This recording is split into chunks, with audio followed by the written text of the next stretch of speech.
Welcome to Heavy D Storytelling. How are you doing today? We are going to read story, but first we're going to be reading the Bible, and then we're going to be doing substance, and then we're going to be reading the towers.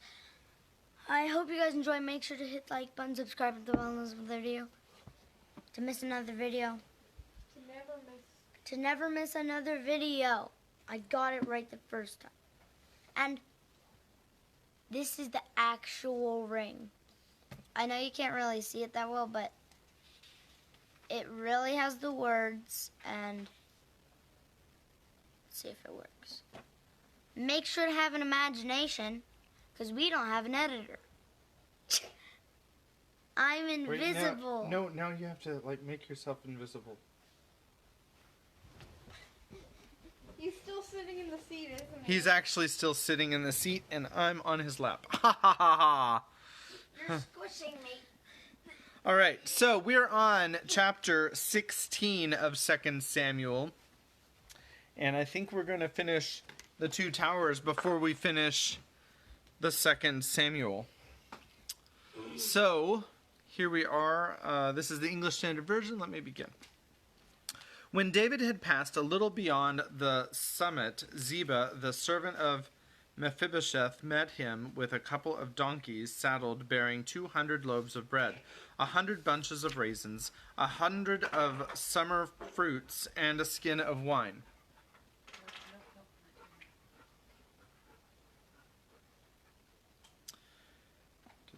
And the king said to Ziba, "Why have you brought these?" Ziba answered, "The donkeys are for the king's household to ride on, the bread and summer fruit for the young men to eat, and the wine for those who faint in the wilderness to drink." And the king said, "And where is your master's son?" Ziba said to the king, "Behold, he remains in Jerusalem, for he said, 'Today the house of Israel will give me back the kingdoms of my father,'" or the kingdom of my father. Then the king said to Ziba, "Behold, all that belonged to Mephibosheth is now yours." And Ziba said, "I pay homage. Let me ever find favor in your sight, my lord the king." When King David came to Bahurim, there came out a man of the family of the house of Saul, whose name was Shimei, the son of Gera, and as he came, he cursed continually. And he threw stones at David and at all the servants of King David, and all the people and all the mighty men were on his right hand and on his left. And Shimei said as he cursed, get out, you man of blood, you worthless man. The Lord has avenged on you all the blood of the house of Saul, in whose place you have reigned, and the Lord has given the kingdom into the hand of your son Absalom. See, your evil is on you, for you are a man of blood." Then Abishai, the son of Zeruiah, said to the king, "Why should this dead dog curse my lord the king? Let me go over and take off his head." But the king said, What have I to do with you, you sons of Zeruiah? If he is cursing because the Lord has said to him, "Curse David," who then shall say, "Why have you done so?" And David said to Abishai and to all his servants, "Behold, my own son seeks my life. How much more now may this Benjaminite? Leave him alone and let him curse, for the Lord has told him to. It may be that the Lord will look on the wrong done to me, and that the Lord will repay me with good for his cursing today." So David and his men went on the road, while Shimei went along on the hillside opposite him, and cursed as he went, and threw stones at him, and flung dust. And the king and all the people who were with him arrived weary at the Jordan, and there he refreshed himself. Now Absalom and all the people, the men of Israel, came to Jerusalem, and Ahithophel with him. And when Hushai the Archite, David's friend, came to Absalom, Hushai said to Absalom, "Long live the king! Long live the king!" And Absalom said to Hushai, "Is this your loyalty to your friend?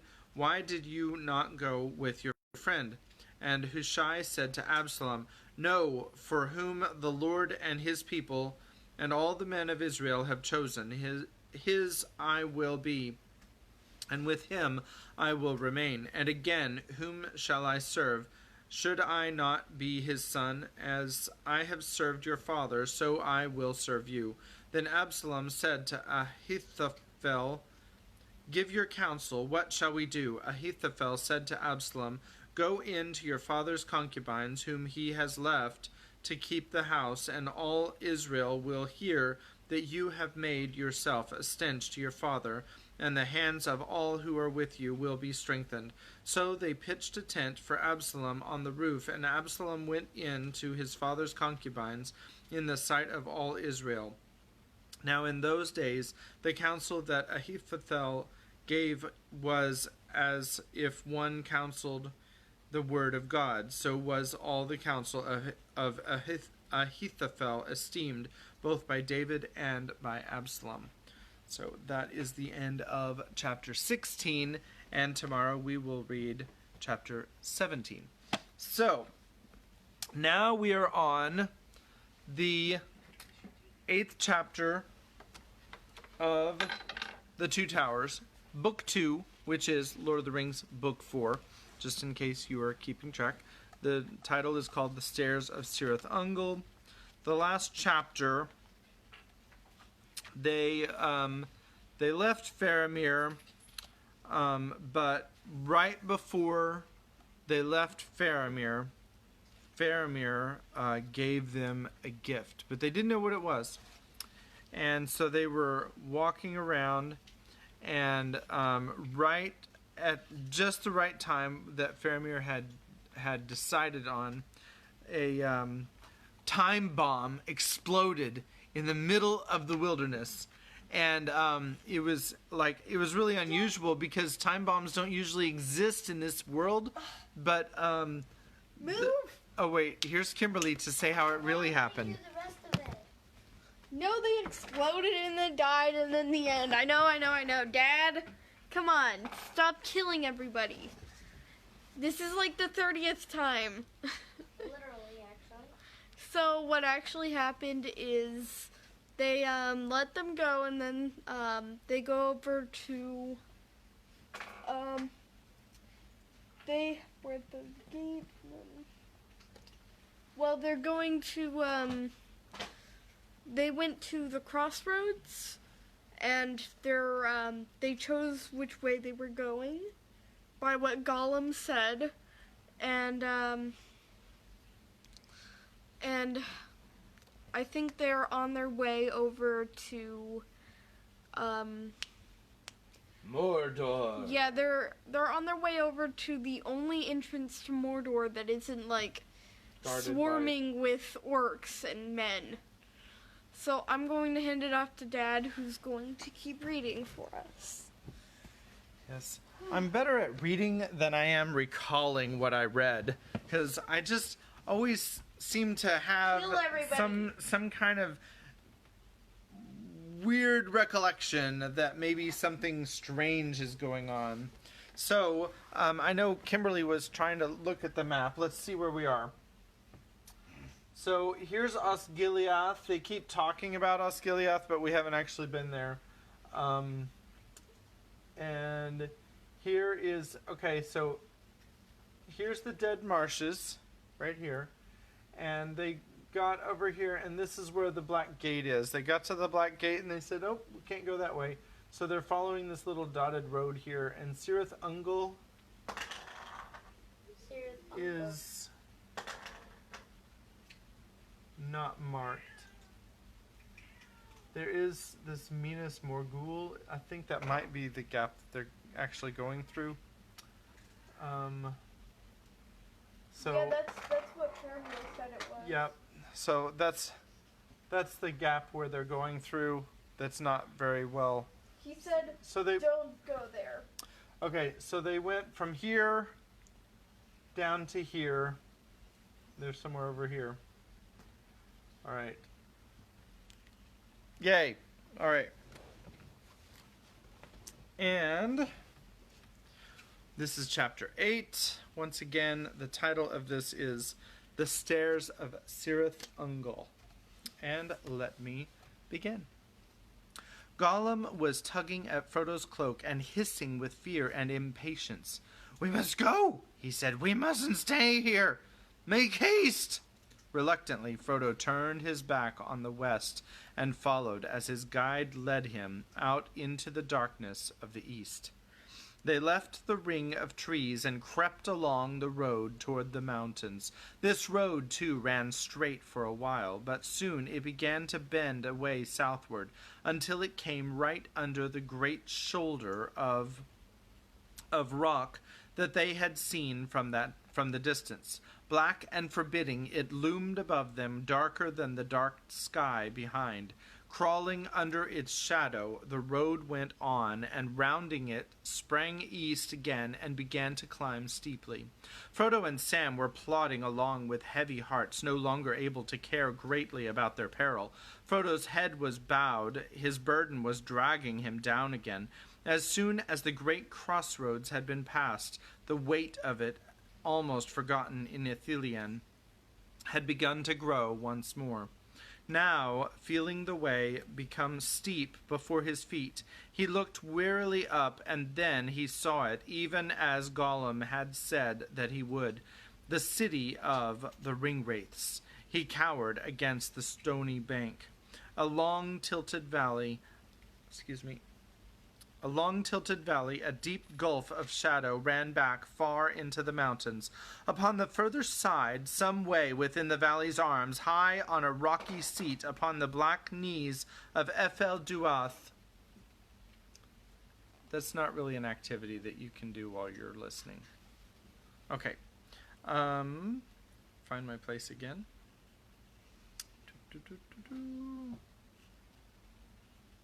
Stood the walls and tower of Minas Morgul. All was dark about it, earth and sky, but it was lit with light, not the imprisoned moonlight welling through the marble walls of Minas Ithil long ago. Tower of the moon, fair and radiant in the hollow of the hills. Paler, indeed, than the moon ailing in some slow eclipse was the light of it now, wavering and blowing like a noisome exhalation of decay, a corpse light, a light that illuminated nothing.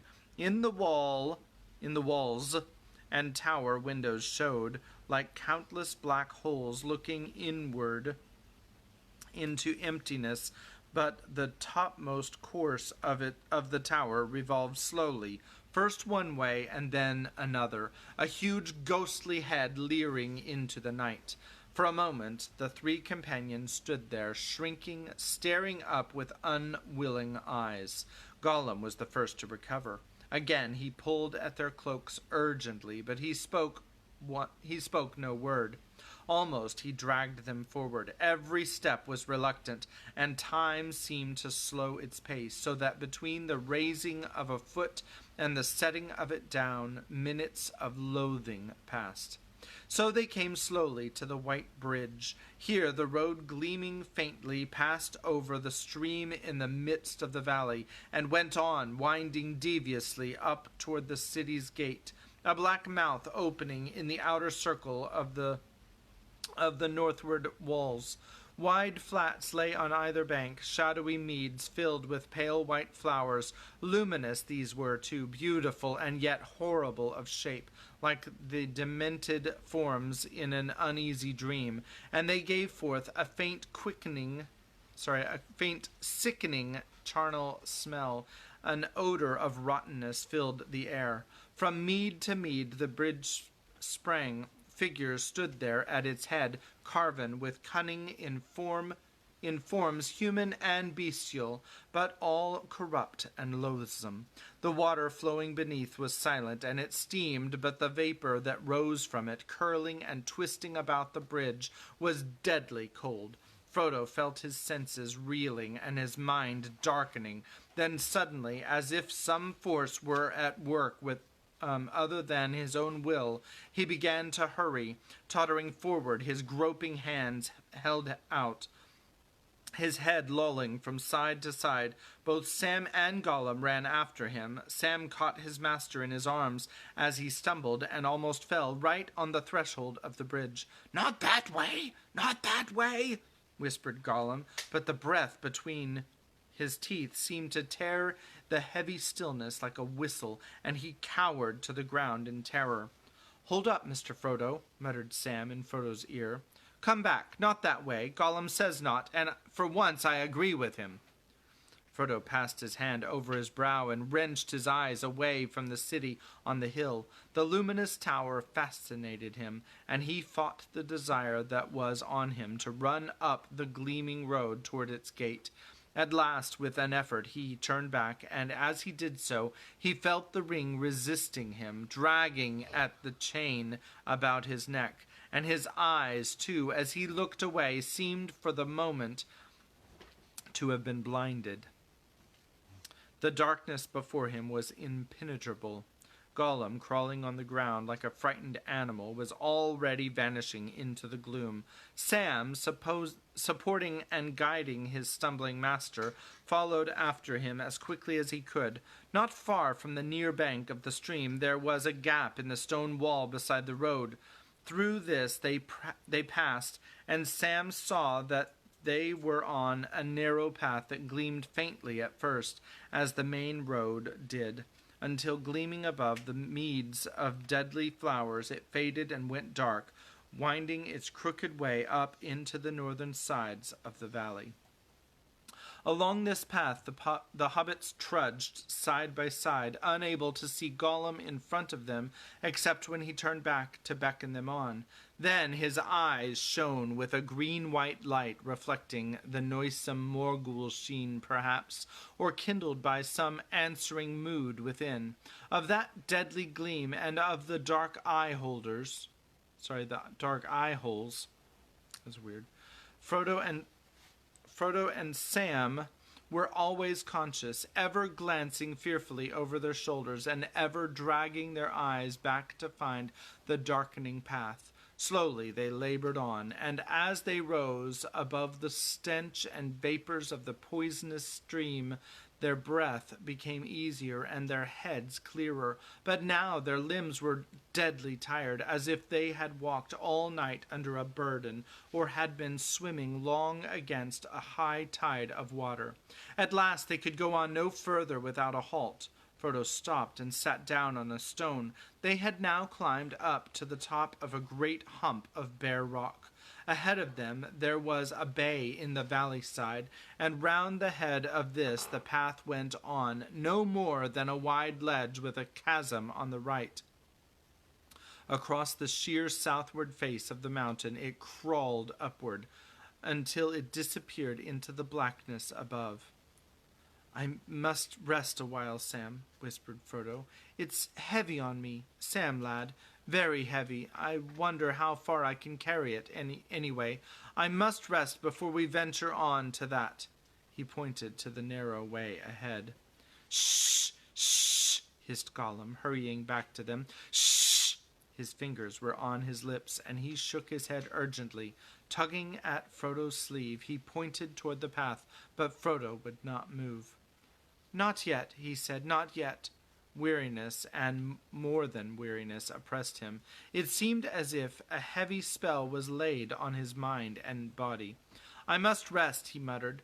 At this, Gollum's fear and agitation became so great that he spoke again, hissing behind his hand, as if to keep the sound from unseen listeners in the air.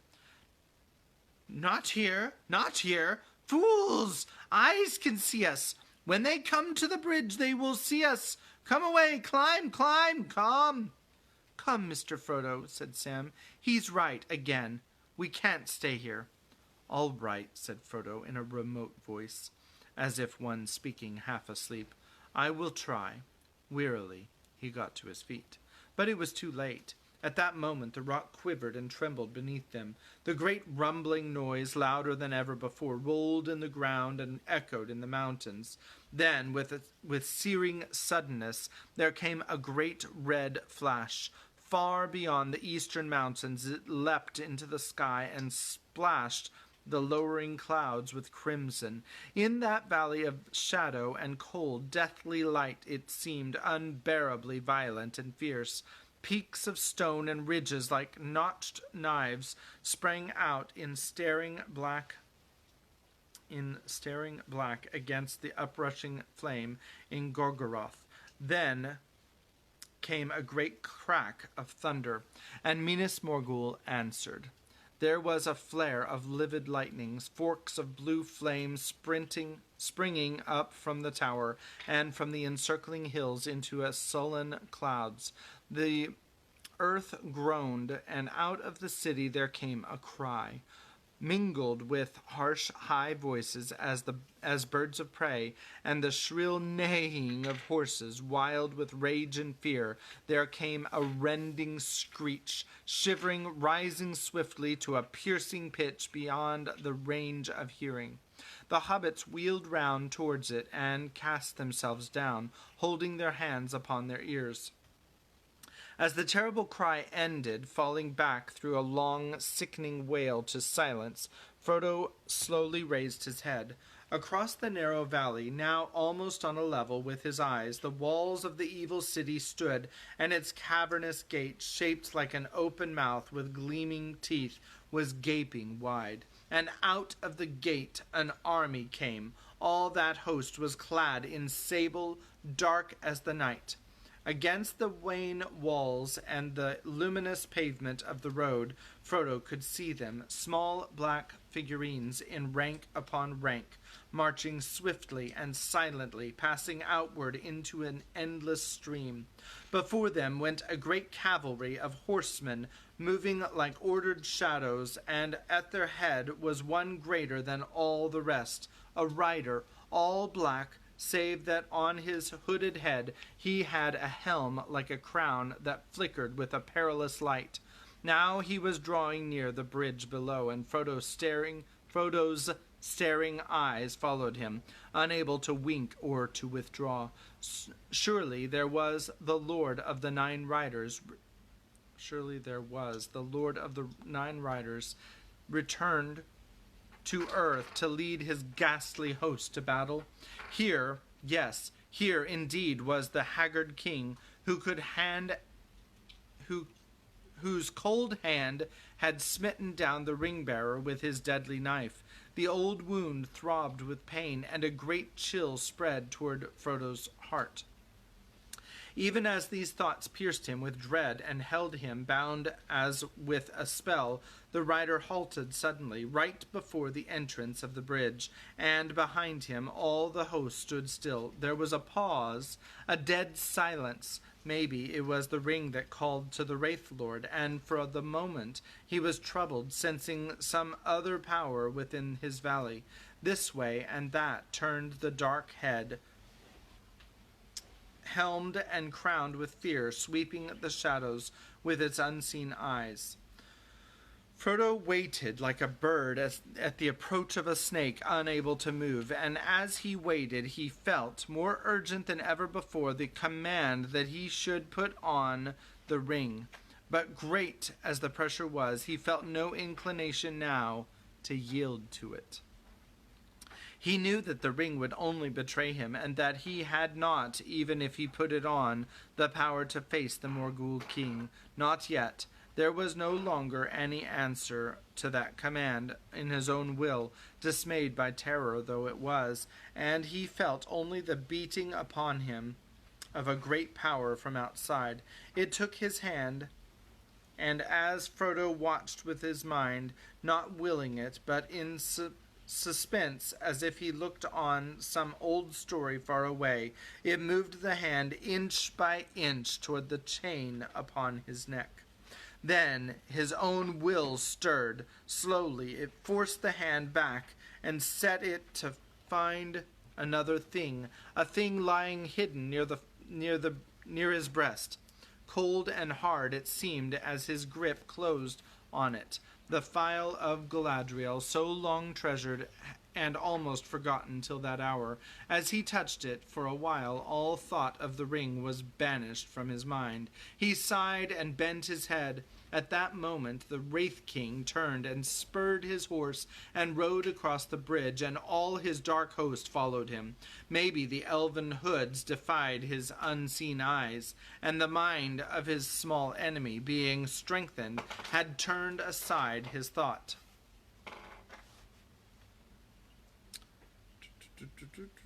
turned aside his thought. But he was in haste. Already the hour had struck, and at his great master's bidding he must march with war into the west. Soon he had passed, like a shadow into shadow, down the winding road, and behind him still the black ranks crossed the bridge. So great an army had never issued from that vale since the days of Isildur's might.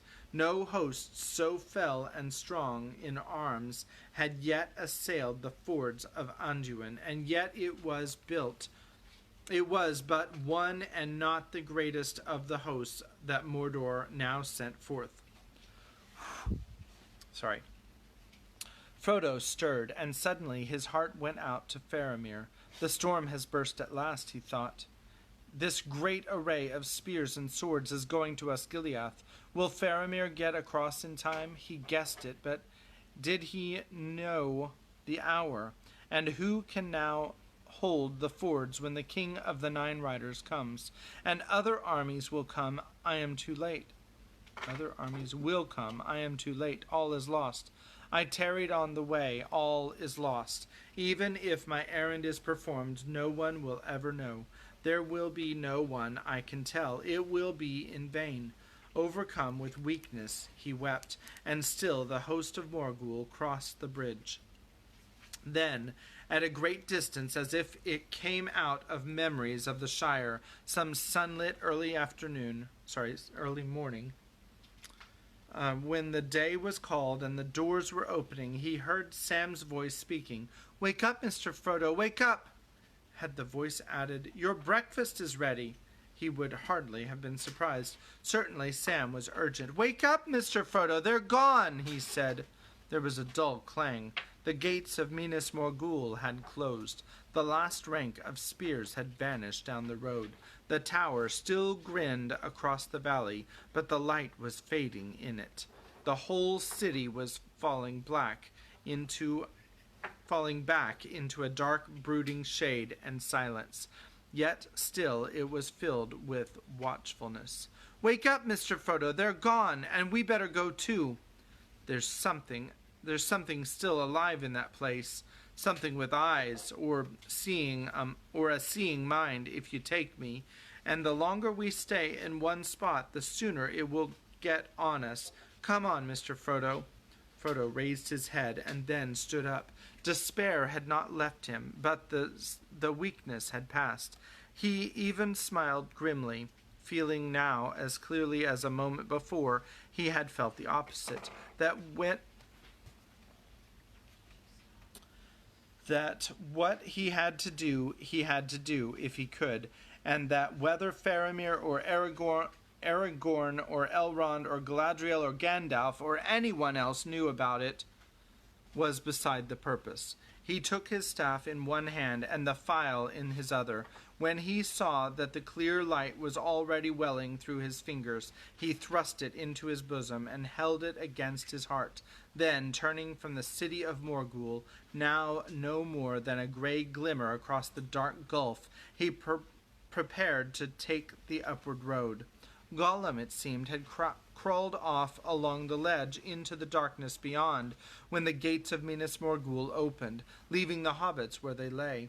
He now came creeping back, his teeth chattering and his fingers snapping. "Foolish silly," he hissed. "Make haste! They mustn't think danger has passed! It hasn't! Make haste!" They did not answer, but they followed him on to the climbing ledge. It was little to the liking of either of them, not even after facing so many other perils, but it did not last long. Soon the path reached a rounded angle where the mountain side swelled out again, and there it suddenly entered a narrow opening in the rock. They had come to the first stair that Gollum had spoken of. The darkness was almost complete, and they could see nothing much beyond their hands' stretch. But bless you. Thank you. But Gollum's eyes shone pale several feet above as he turned back toward them. "Careful," he whispered. "Steps! Lots of steps! Must be careful!" Care was certainly needed. Frodo and Sam at first felt easier, having now a wall on either side, but the stairway was almost as steep as a ladder, and as they climbed up and up, they became more and more aware of the long black fall behind them. And the steps were narrow, spaced unevenly, and often treacherous. They were worn and smooth at the edges, and some were broken, and some cracked as foot was upon them. Some cracked as foot was set upon them. The hobbits struggled on until at last they were clinging with desperate fingers to the steps ahead, and forcing their aching knees to bend and straighten. And ever as the stair cut its way deeper into the sheer mountain, the rocky walls rose higher and higher above their heads. At length, just as they felt that they could endure no more, they saw Gollum's eyes peering down at them again. "We're up," he whispered. "First stairs past. Clever hobbits to climb so high. Very clever hobbits. Just a few more little stepsies, and that's all, yes." Dizzy and very tired, Sam and Frodo, following him, crawled up the last steps and sat down, rubbing their legs and knees.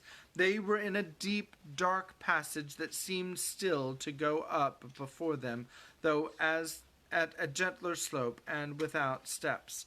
Gollum did not let them rest long. "There's another stair still," he said. Sorry, my throat is not cooperating. "Much longer stair. Best when we get to the top of next stair. Rest when we get to the top of the next stair." "Not yet," Sam groaned. "Longer, did you say?" he asked. Yes, longer," said Gollum, "but not so difficult. Hobbits have climbed the straight stair. Next comes the winding stair." "And what is after that?" said Sam. "We shall see," said Gollum softly. "Oh, yes, we shall see." "I thought you said there was a tunnel," said Sam. "Isn't there a tunnel or something to go through?" "Oh, yes, there's a tunnel," said Gollum. "But hobbits can rest before they try that. If they get through that, they'll be nearly at the top. Very nearly if they get through. Oh, yes." Frodo shivered. The climb had made him sweat, but now he felt cold and clammy, and there was a chill draught in the dark passage, blowing down from the invisible heights above. He got up and shook himself. Well, let's go on," he said. "This is no place to sit in." And here is a picture of the mountains. I'm gonna...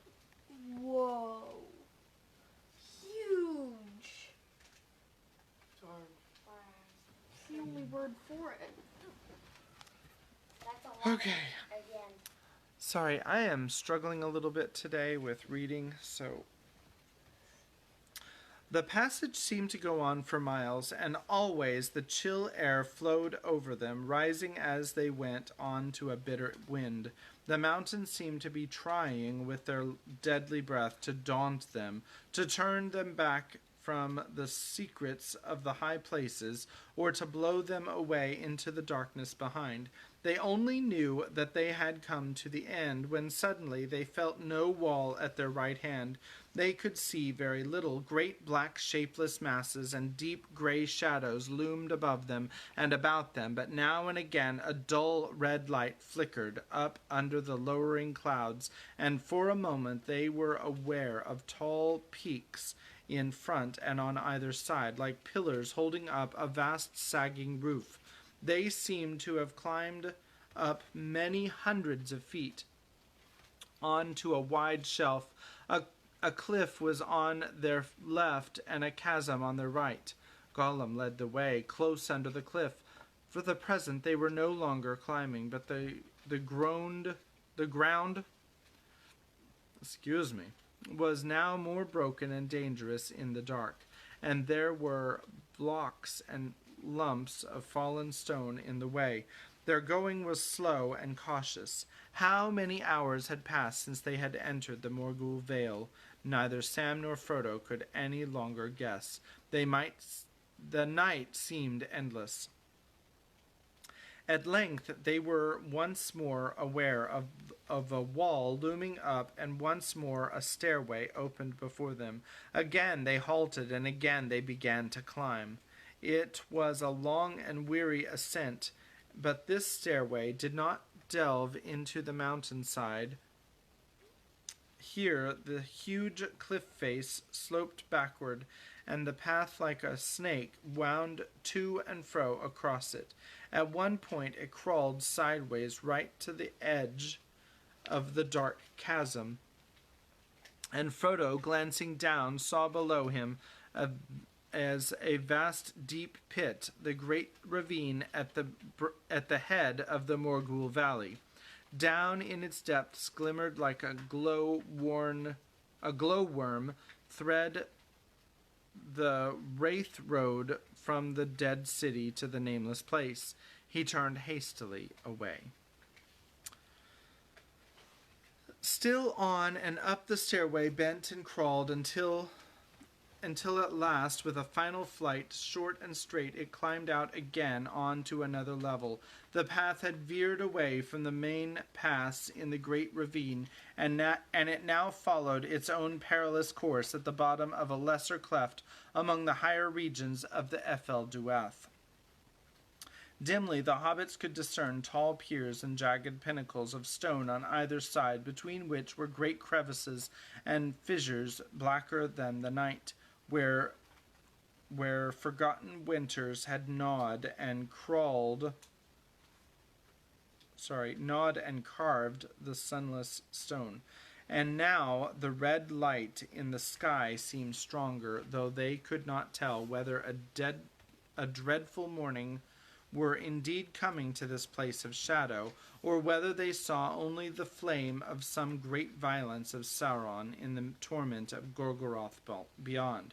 Still far ahead, and still high above, Frodo, looking up, saw, as he guessed, the very crown of this bitter road. Against the sullen redness of the eastern sky, a cleft was outlined in the topmost ridge, narrow, deep cloven between two black shoulders, and on either shoulder was a horn of stone. He paused and looked more attentively. The horn upon the left was tall and slender, and in it burned a red light, or else the red light in the land beyond was shining through a hole. He saw now it was a black tower poised above the outer pass. He touched Sam's arm and pointed. "I don't like the look of that," said Sam. "So this secret way of yours is guarded after all," he growled, turning to Gollum. "Are you as you knew all along, I suppose?" "All ways are watched, yes," said Gollum. "Oh, of course they are, but hobbits must try some way. This may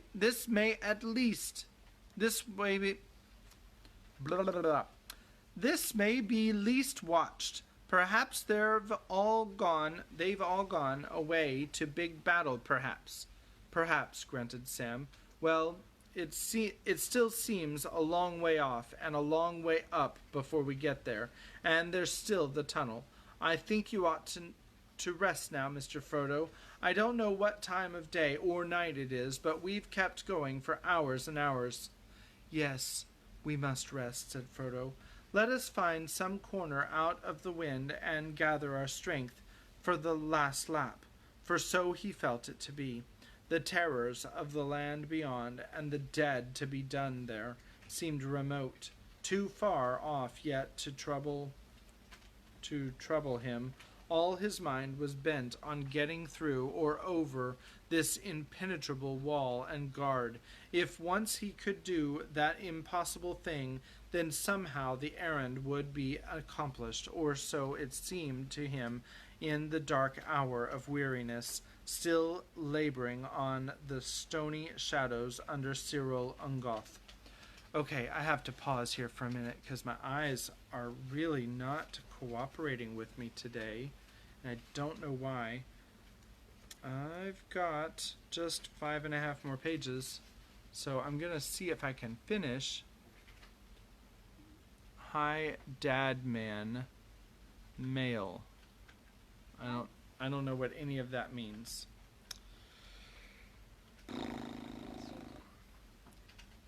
Oh, that's JJ. Oh, hi, JJ. So,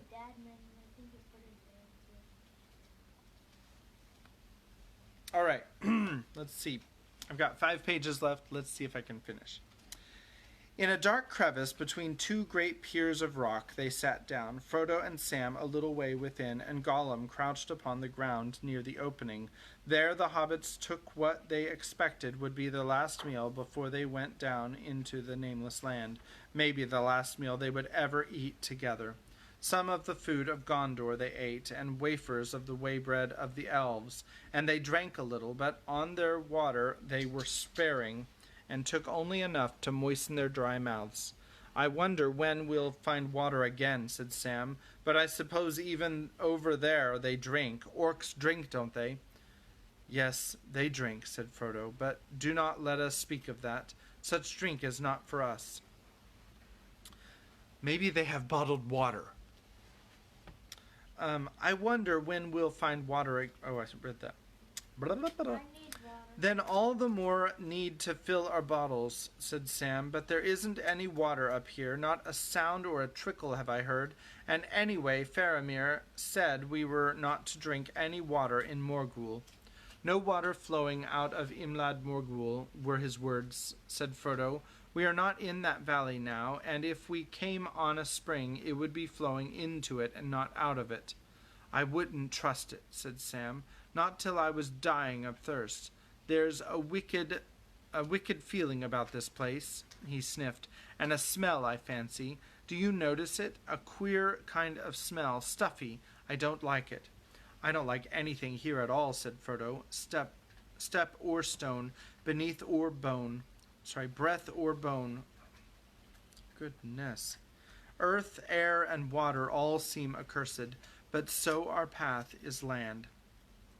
Yes, that's so, said Sam, and we shouldn't be here at all if we'd known more about it before we started, but I suppose it's often that way.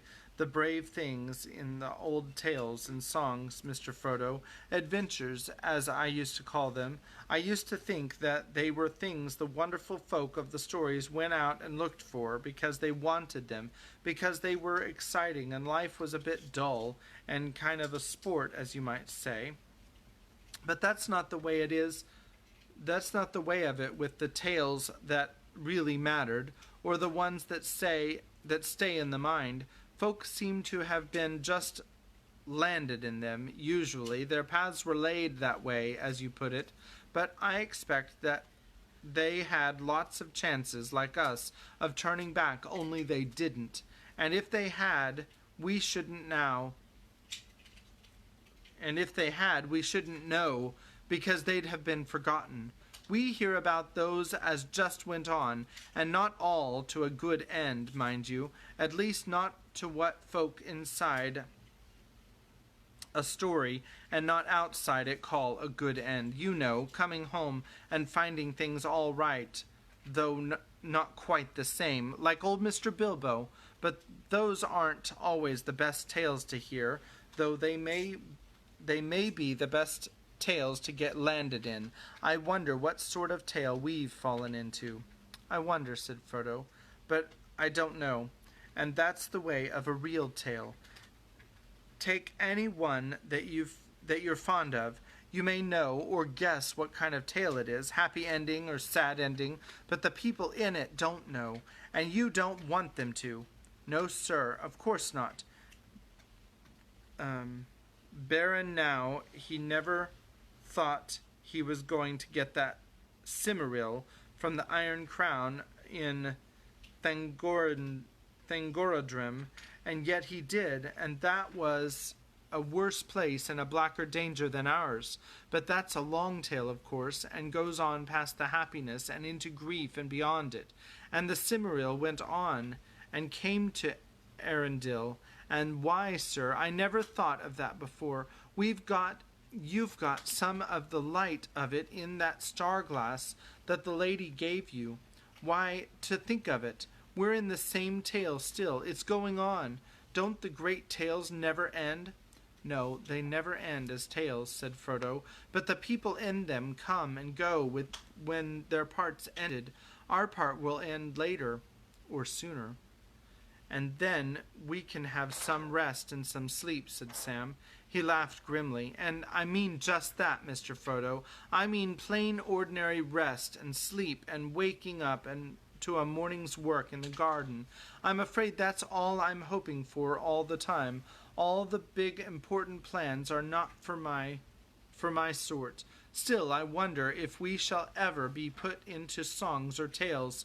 We're in one, of course, but I mean put into words, you know, told by the fireside, or read out of a great big book with red and black letters, years and years afterward, and people will say, 'Let's hear about Frodo and the Ring,' and they'll say, 'Yes, that's one of my favorite stories. Frodo was very brave, wasn't he, Dad?' Yes, my boy, the most famousest of the hobbits, and that's saying a lot." "It's saying a lot too much," said Frodo, and he laughed, a long, clear laugh from his heart, such a sound that had not been heard in those places since Sauron came to Middle-earth. To Sam, suddenly, it seemed as if all the stones were listening and the tall rocks leaning over them, but Frodo did not heed them. He laughed again. "Why, Sam," he said, "to hear you somehow makes me as merry as if the story was already written. But you've left out one of the chief characters, Samwise, the stout-hearted. I want to hear more about Sam, Dad." "Why didn't they put in more of his talk, Dad? That's what I like. It makes me laugh, and Frodo wouldn't have got far without him, would he, Dad?" "Now, Mr. Frodo," said Sam, "you shouldn't make fun. I was serious." "So was I," said Frodo, "and so I am. We're going on a bit too fast. You and I, Sam, are still stuck in the worst places of the story, and it is all too likely that some will say at this point, 'Shut the book, Dad. We don't want to read any more.'" "Maybe," said Sam, "but I wouldn't be the one to say that. Things done and over and made into part of the great tales are different. Why, even Gollum might be good in a tale, better than he is to have by you anyway, and he used to like tales himself once, by his own account. I wonder if he thinks he's the hero or the villain. Gollum," he called, "would you like to be the hero? Now, where's he got to again?" There was no sign of him at the mouth of their shelter, nor in the shadows near. He had refused their food, though he had, as usual, accepted a mouthful of water, and then he had seemed to curl up for a sleep. They had supposed that one at any rate of his objects in his long absence the day they had supposed that one at any rate of his objects in his long absence the day before had been to hunt for food to his own liking, and now he had evidently slipped off again while they talked. But what for this time? "I didn't like his sneaking off without saying," said Sam, "and least of all now. He can't be looking for food up here, not unless there's some kind of rock he fancies. Why, there isn't even a bit of moss." "It's no good worrying about him now," said Frodo. "We shouldn't have to go so far. We shouldn't have got so far, not even within sight of the pass without him, and so we'll have to put up with his ways. If he's false, he's false." "All the same, I'd rather have him under my eye," said Sam.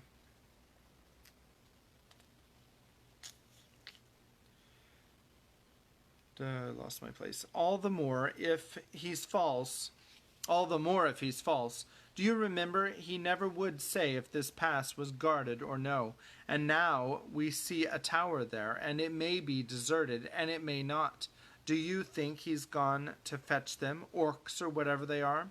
"No, I don't think so," answered Frodo. "Even if he's up to some wickedness, and I suppose that's not unlikely, I don't think it's that. Not to fetch orcs or any servants of the enemy." Why wait till now and go through all the labor of the climb and come so near the land he fears? He could probably have betrayed us to the orcs many times over since we met him. No, if it's anything, it will be some little private trick of his own that he thinks is quite secret.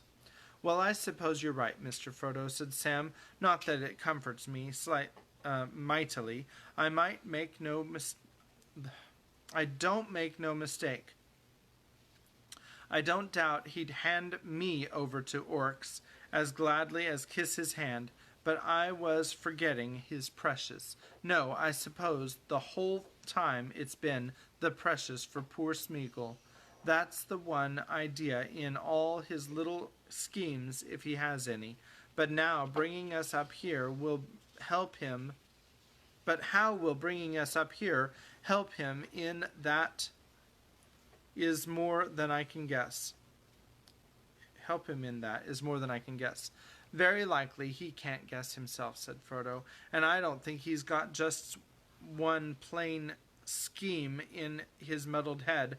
I think he really is in part trying to save the precious from the enemy as long as he can, for that would be the last disaster for himself too, if the enemy got it. And in the other part, perhaps he's just biding his time and waiting on chance. Just a minute. I don't know why some days I struggle and other days I'm just like, bam. But it happens. Yes, Slinker and Stinker, as I've said before, said Sam. But the nearer they got to the enemy's land, the more like Stinker Slinker will get. Mark my words, if ever we get to the pass, he won't let us really take the precious thing over the border without making some kind of trouble. We haven't gotten there yet, said Frodo. No, but we'd better keep our eyes skinned till we do. If we're caught napping, Stinker will come out on top pretty quick.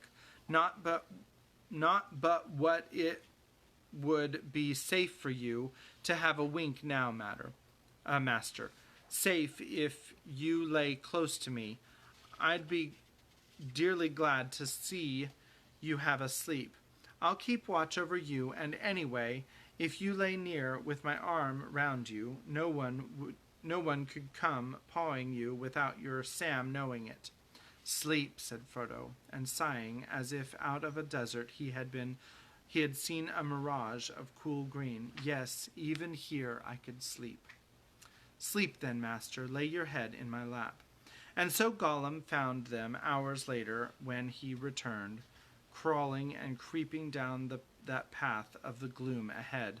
Sam now propped against the stone, his head dropping sideways and his breathing heavy. In his lap lay Frodo's head, drowned deep in sleep. Upon his white forehead lay one of Sam's brown hands, and the other lay softly upon the master's breast.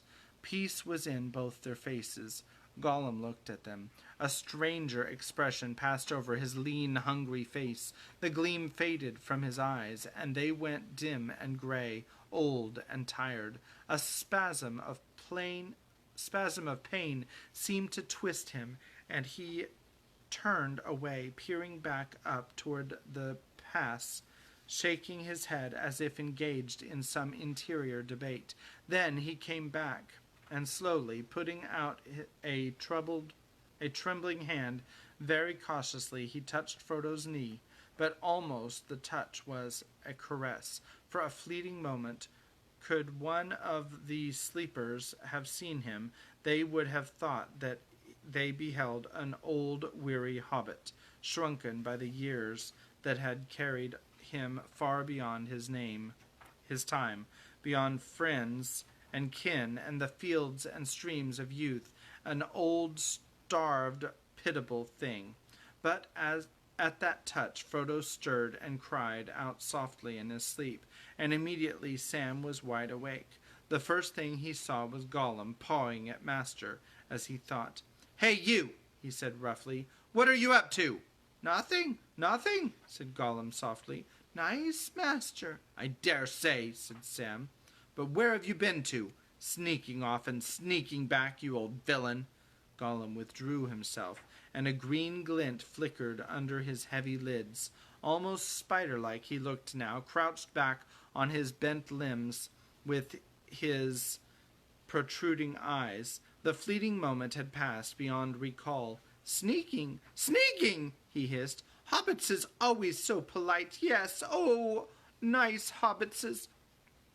Smeagol brings them up secret ways to that nobody else could find. Tired he is, thirsty he is, yes, thirsty, and he guides them, and he searches for paths, and they say, sneak, sneak, very nice friends. Oh, yes, my precious, very nice.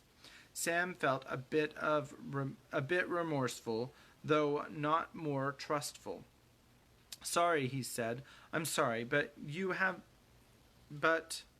startled me out of my sleep, and I shouldn't have been sleeping, and that made me a bit sharp. But Mr. Frodo, he's that tired. I asked him to have a wink, and well, that's how it is. Sorry, but where have you been to? Sneaking, said Gollum, and the green glint did not leave his eyes.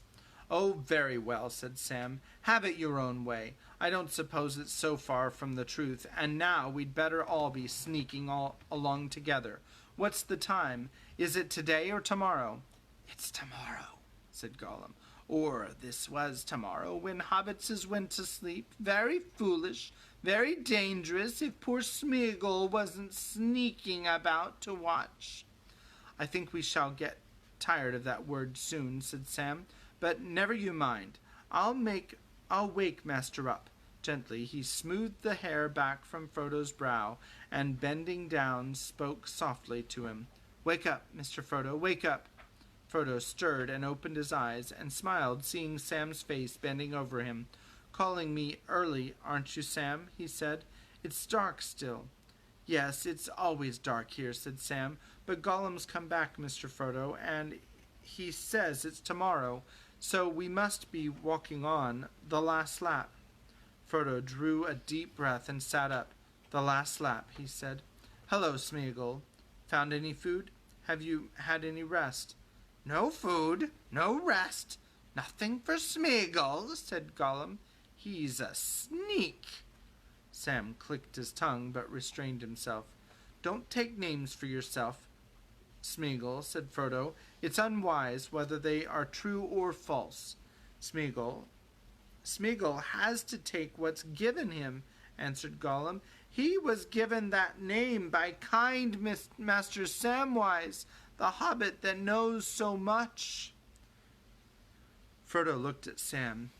Yes, sir, he said. I did use the word, waking up out of my sleep, sudden and all, and finding him at hand. I said I was sorry, but I soon shan't be. Come, let it pass then, said Frodo. But now we seem to have come to the point, you and I. Smeagol, tell me, can we find the rest of the way by ourselves?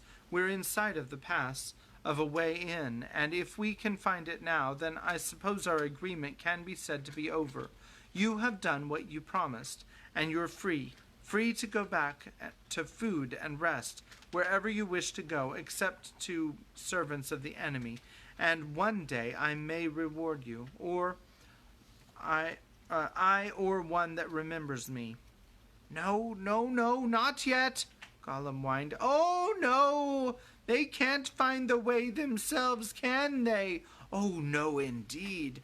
There's the tunnel coming. Smeagol must go on. No rest, no food, not yet. That's the end of the chapter. Sorry, my voice is giving away now. Yeah, you guys are doing Smeagol way better than I think I did Smeagol. I think I did Smeagol okay the first time that I read this to the kids, which was it was when we lived in Colleen. It was about So I think it was probably in 2015 or 16. No, before that. 13 or 14. It was probably in 13 or 14.